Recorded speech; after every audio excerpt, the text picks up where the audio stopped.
Happy new year everyone. তো দেখো এখানে সকালে ঘুম থেকে উঠা, যেহেতু আজকে বৃহস্পতিবার, তো বাসি কাজ কইরা এখন আগে গেছি ঘরগুলা মুছতে।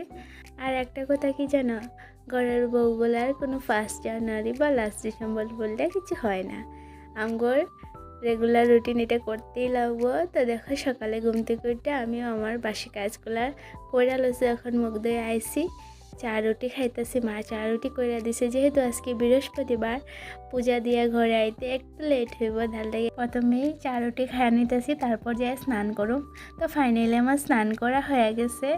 তা দেখো এখানে আমি সিঁদুর টিঁদুর পইরাও লইছি। এখন যামুগা কাপড়গুলা মেললা দিতে, যেহেতু কতগুলা কাপড় আসিল। আজকে যেহেতু সূর্য মামা উঠছে, তার লিগে কাপড়গুলা ধোয়া দিছি। তো দেখো একটা একটা করে আমি সব কাপড়গুলো মেললা দিতেছি। আর রৌদ্রটা উঠলে যেন কত পরিমাণ ভালো লাগে।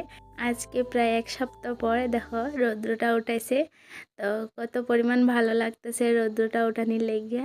দেখো ঠান্ডা দিনে রৌদ্রটা ওঠার লেগে কত পরিমাণ ভালো লাগতেছে, কিন্তু এই রৌদ্রটা যখন গরম দিনে দেয় তখন কীরকম লাগে কৌতো। তখন কিন্তু আমরা রোজ দিন ভগবানের কাছে এটাই প্রার্থনা করি, যাতে রৌদ্রটা একটু কম হোক। আর এখনকার দিনে প্রার্থনা করতেছি যাতে রৌদ্রটা দুক।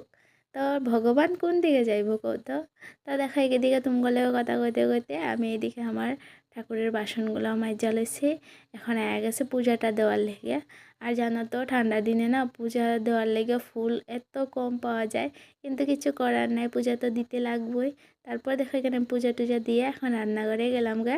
আর যাইয়া কিন্তু প্রথমে বাজিটা বসাইয়া দিমু, যেহেতু ডাইলটা আগে মা রান্না করে লইছিল, তার লেগে এখানে আমি বাজিটা বসাইয়া দিতেছি। আজকে তো বৃহস্পতিবার, তো আমগর নিরামিষ, তার লেগে সিম্পল কিছু বানানি হবে। এদিকে মা ডাল বানাইয়া লইছে, এখন আমি বেগুন দিয়ে আলু দিয়ে একটা ভাজি করে লমু আর একটা শাক বানাই লমু। তো দেখো এদিকে বেগুন ভাজিটা বসাইয়া আমি এদিকে শাক কাটটা নিতেছি।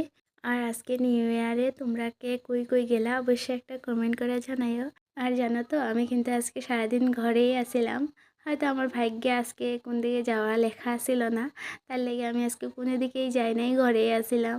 তো মন খারাপ করে কিচ্ছু নাই, ভাগ্যে না থাকলে কোন দিকে যাইতে পারবা না।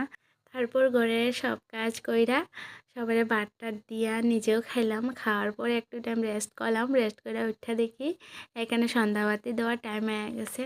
তারপর আমিও সুন্দর করে দেখো সন্ধ্যাবাতিটা দিয়া দিতেছি। তারপর আমার ভিডিওগুলো তোমাদের কীরকম লাগে, যদি ভালো লাগে অবশ্যই একটা কমেন্ট করে জানাইও।